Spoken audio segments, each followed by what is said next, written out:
जिस तरह दास्तान के बाद नॉवेल ने और अफसानी कहानियों ने अपना मुकाम बनाया, इसी तरह अफसानचे भी अपने आप को मनवा लेंगे। अब तो आलमी पैमाने पर इस सिन्फ को तरक्की देने की कोशिश हो रही है। हर ज़बान में इसकी मकबूलियत बढ़ती जा रही है। गोया आने वाला वक्त अफसानचों का है। नावल और तवील कहानियों के क़ारीन कम इसलिए होते जा रहे हैं कि अब लोगों के पास वक्त की कमी है।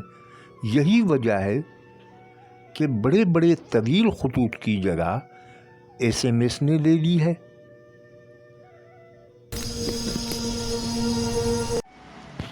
और अब चंद अच्छे अफसानचा निगारों के अफसानचे सुनते हैं।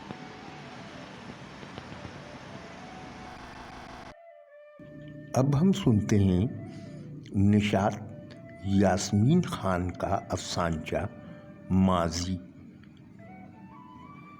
वो कपड़े का बस्ता लेकर स्कूल आता, टाट पर बैठता और फटी पुरानी किताबों से पढ़ता, खस्ता हाल कापियों पे लिखता। फिर वो सबसे आगे निकल गया, लेकिन माजी से लाताल्लुक़ हो गया। हर वक्त उसे ऐसा लगता जैसे कोई काम भूल गया हो। वो हर वक्त बेचैन रहता, बेसुकूनी दामन थामे फिरती। फिर उसने गांव वापस जाने का फैसला कर लिया। बीवी बच्चों ने साथ आने से इनकार किया तो वो अकेला चला आया। उस्ताद ने कहा था, जिंदगी दायरों में सफ़र करती है, मरकजियत से दूरी तबाही है। अब वो उसी स्कूल में बच्चों को पढ़ाता है और बहुत पुरसुकून है। मुश्ताक करीमी का अफसानचा हैरत सुनते हैं। उर्दू के कद्दावर फ़नकार से मुलाकात ना हो सकी। पैगाम लिखने की गरज से उनके बेटे ने अपनी कापी ला कर दी। मैंने जो ही कापी को खोला, मानो बिच्छू ने डंक मार दिया। इंग्लिश में लिखा था, Aamir Salman Khan, Roseland English medium school. मैंने कोई पैगाम ना लिखा, कापी यूं ही लौटा दी। वो बच्चा मुझे हैरत से देखता रह गया। दोस्तों, अगला अफसानचा सुनाने के पहले आपके इल्म में एक बात लाना चाहता हूँ। आप जानते ही हैं कि अदबी किताबें कहाँ बिकती हैं, और ना ही अदबी असनाफ में कोई ज़्यादा दिलचस्पी लेता है। बस कुछ लोग हैं जो अदब के मुख्तलिफ असनाफ की आबियारी में लगे हुए हैं। ये चैनल सिर्फ इसलिए बनाया है कि उर्दू की इस सिन्फ को, जिसे नज़रअंदाज किया गया, सालन मंटू ने जिस शक्ल में इसे पेश किया था, उसी शक्ल में वापस लाने की जद्दोजहद में मसरूफ़ हूँ। आप सबसे इस्तदा है कि इसका हल्का बढ़ाएं, अहबाब को तरगीब दें कि वो अफसानचे देखें, सुने।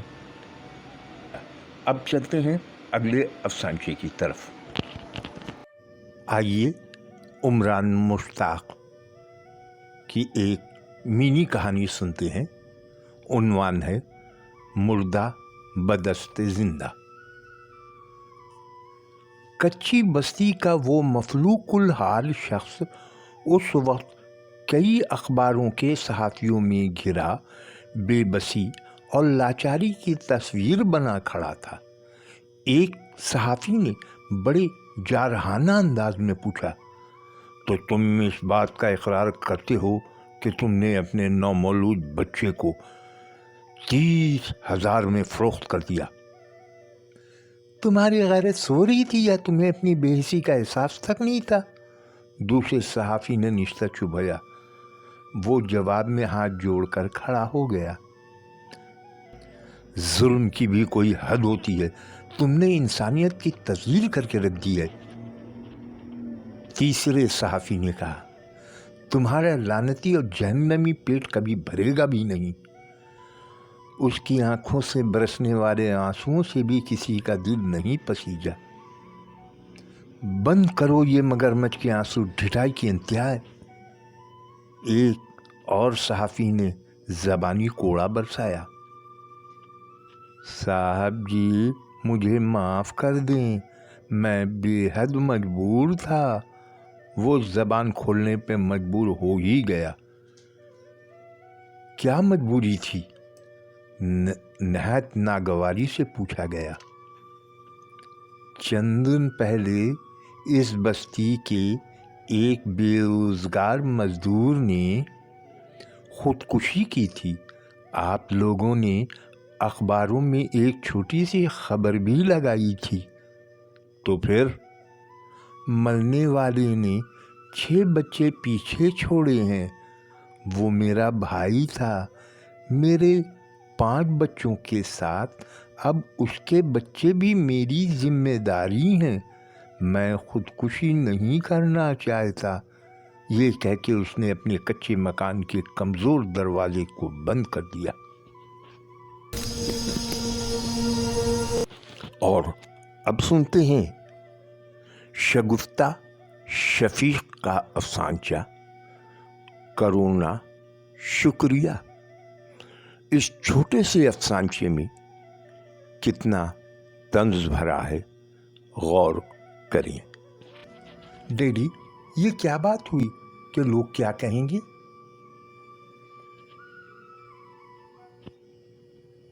تم خود سوچو،